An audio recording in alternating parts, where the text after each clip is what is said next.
কোন সাহসে তুমি ঋদ্ধির ঘরের দিকে এগিয়ে যাচ্ছ? ওখানে থাকার বা যাবার কোন যোগ্যতা আছে তোমার?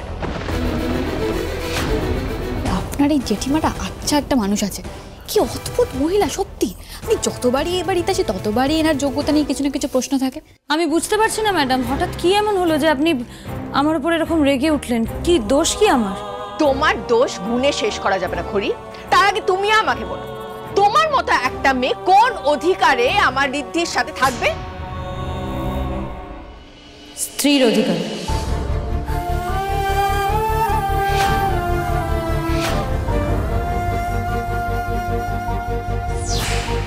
আর সেই অধিকার থাকা সত্ত্বেও আমি কিন্তু ওনার উপর সেই অধিকার ফলাতে যাইনি ম্যাডাম। আপনার ছেলে বরং ওনার স্বামী হওয়ার অধিকার আমার উপর ফলাতে চেয়েছে। উনি জোর করে আমাকে বাধ্য করেছেন যাতে আমি ওনার ঘরে গিয়ে থাকি। আপনারা তো সবাই জানেন উনি আমার ঘরে দেওয়াল তুলে দিয়েছেন। ওনার সঙ্গে থাকবো না বলে আমি বাগানে অবধি রাত কাটিয়েছি। তখন ঠাম্মি, কাকিমণি, ছোট পিসিমণি সবাই মিলে আমাকে বলেছেন। হ্যাঁ দিদি, এতে খড়ির কি দোষ বলো? ও তো ঠিক কথাই বলছে, তুমি শুধু শুধু ওর উপর রাগ করছো। বাহ, নিজের গা বাঁচাতে দেখছি তোমার কাছে লজিক একেবারে রেডি থাকে না খড়ি। সবাই বললো আর অমনি তুমি বাধ্য মেয়ের মতো সুসুর করে ঋদ্ধির ঘরে চলে গেলে। কই, এর আগেও তো তোমাকে অনেক কিছু বলা হয়েছে, তুমি তো তার তোয়াক্কা করোনি। ইনফ্যাক্ট আমি তোমাকে যে জিনিসগুলো করতে বলেছি তুমি ঠিক তার উল্টোটাই গিয়ে করেছো। আপনি কি বলছেন ম্যাডাম? আমি আপনার অবাধ্য হয়েছি? বরং উল্টো, আমি সবসময় চেষ্টা করেছি আমার অসুবিধে হলেও আপনার সমস্ত কথা মেনে চলার, আর আমি আজও তাই মেনে চলছি। থামো তুমি, অনেক নাটক দেখেছি তোমার। আসলে কি জানো খড়ি, তুমি যেটা প্ল্যান করো তুমি কিন্তু সেটাই করো, তুমি তখন কারো তোয়াক্কা করো না। এই ধরো এই যে ঋদ্ধির ঘরে যাওয়ার প্ল্যানটা তুমি অনেকদিন আগে থেকেই করেছিলে, সেই জন্য স্টোর রুমের থেকে বাগানে থেকে পরিবারের সকলে সিম্পাথি করাচ্ছিলে। That's it. ঠিক বলেছো বড় বৌদি, দেখেছো একেবারে তুখোড় চাল। হ্যাঁ, চালাকি বলে চালাকি। বেচারি সেজে স্টোর রুমে অসহায় হয়ে পড়েছিল, যাতে এই অসহায়তার কথা চিন্তা করে আমরা সবাই ওকে ঋদ্ধির ঘরে পাঠিয়ে দিই। Master stroke. বড় বৌদি, বলছিলাম শুধু শুধু বাইরের মেয়েটাকে দোষ দিলে তো হবে না। হ্যাঁ দেখো, সব মেয়েরাই তো স্বামীকে বশ করার চেষ্টা করে, একটু আধটু চেষ্টা সবাই করে, কিন্তু স্বামীরা কতটা বশ হবে না হবে দ্যাট ইজ দেয়ার চয়েস। তোমার নিজের ছেলেই তো বউয়ের নামে এখন 10 ঘটি জল এক্সট্রা খায়। আসলে কি বলতো, এই যে খড়ি, এই খড়ির ক্লাসের মেয়েরা না বড় লোকের ছেলেদের বশ করার সব কৌশল খুব ভালো করে জানে, আটকাতেই। বড় পিসিমণি, এবার অন্তত আমার এবং ঋদ্ধিমান বাবুর কথা ভাবা ছেড়ে আপনি নিজের ছেলের কথা ভাবুন। ছোটবেলা থেকে যদি অন্যের ছেলের কথা না ভেবে নিজের ছেলের কথা ভাবতেন, নিজের ছেলের দিকে একটু নজর দিতেন, ওর অন্যায় ওকে 2টো থাপ্পড় বসিয়ে দিতেন, তাহলে ও এরকম একটা বেয়াদব ছেলে তৈরি হতো না। ভেবে চিন্তে কথা বলুন না। ভেবে চিন্তেই বলছি। সত্যি কথা সব সময় তেতো লাগে, কিন্তু সেটা হজম করতে পারাটাও জরুরি।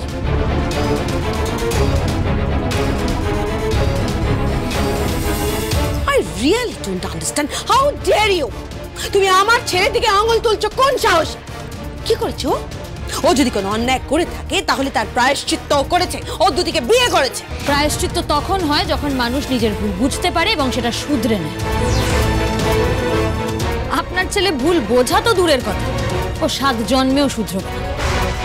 করে Now you're crossing your limit. কি হয়েছে?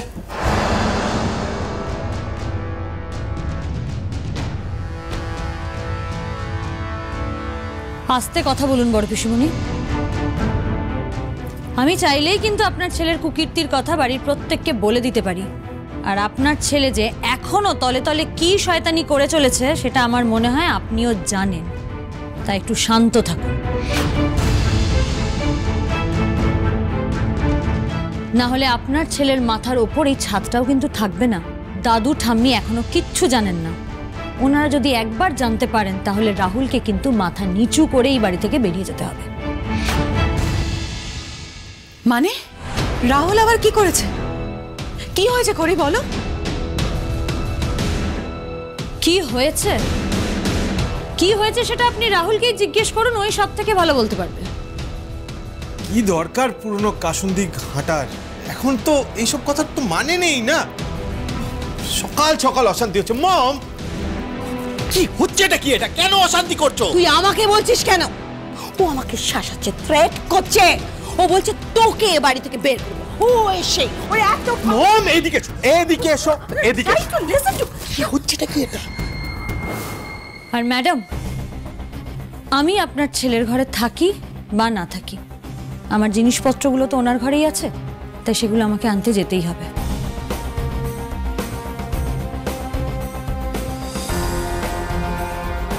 সাব্বাস মেজদি, তোর এই রূপটাই তো আমি চিনি। কারোর অপমান অন্যায়ভাবে তুই কোনোদিনও মুখ বুঝে মেনে নিসনি, আর আজও করবি না। দেখেছো? হ্যাঁ, দেখেছো তোমরা? হ্যাঁ, সবাই মিলে তোল্লাই দিয়ে ওকে কোথায় তুলেছো সেটা দেখেছো? হ্যাঁ, কাউকে পাত্তা দিচ্ছে না। ও যা যা ইচ্ছে করছে। কত বড় অডাসিটি! এখন রাগের মাথায় কিছু করতে গেলে খড়ি কিন্তু আবার উল্টো পাল্টা বলার সুযোগ পেয়ে যাবে। So please calm down. না কিন্তু দেখ, ওর এত বড় ক্ষমতা, হ্যাঁ, তা তুই ছাড়োকে ছাড়ানো না মা, খড়িকের মুখ্যম জবাব দিতে হলে উই হ্যাভ টু ওয়েট। এমন একটা জবাব দিতে হবে যাতে ও আর ঘুরে না দাঁড়াতে পারে। চল ঘরে, চল ঘরে, চলো। আরে ঘরে চল।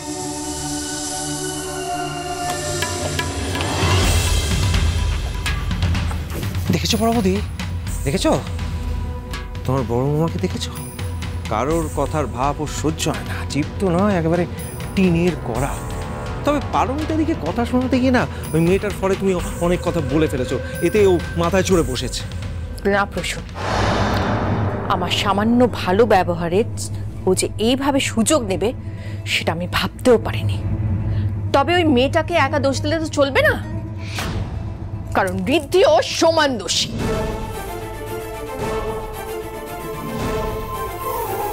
এগুলো আপনিই রাখুন ম্যাডাম।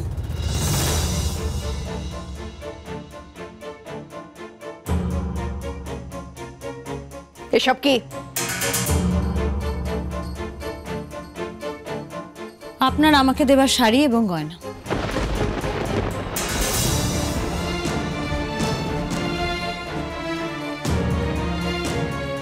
এই শাড়ি আর গয়না তুমি আজ অনুষ্ঠানে পরবে,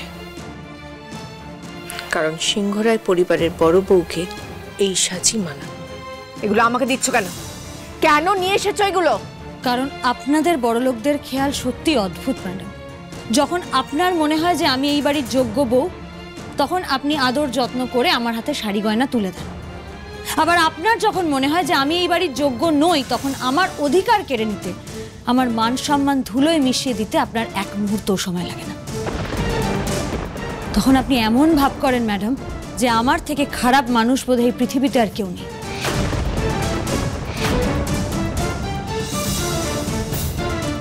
তাই এগুলো আপনাকে আমি ফিরিয়ে দিলাম। আমার আপনার থেকে না সম্মানের প্রয়োজন আছে, না অকারণ অপমান।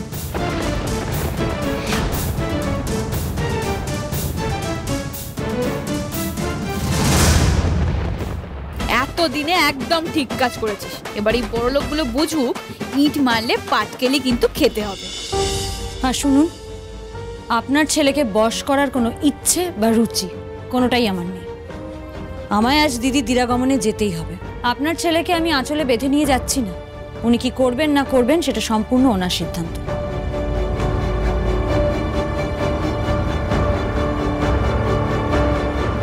বাঁকা কথা আপনি কাকে বলছেন? আমি কি করব না করব আমার সিদ্ধান্ত আপনাকে জানিয়ে দিয়েছি। আমাকে জানিয়ে তো কোনো লাভ নেই ঋদ্ধিমান বাবু। এই কথাটা আপনি আপনার মাকে ভালো করে বুঝিয়ে বলুন। উনি তো সবকিছুতে আমার দোষ দেখেন, এটাতে উনি আমারই দোষ দেখছেন। আমিও দেখছি আপনি আমার মায়ের সাথে কিভাবে কথা বলছেন।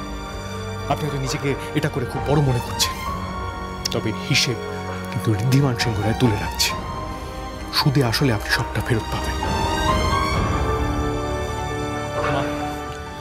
আমি আজ ভরচাজ বাড়িতে যাব। প্লিজ প্লিজ তুমি না করো না।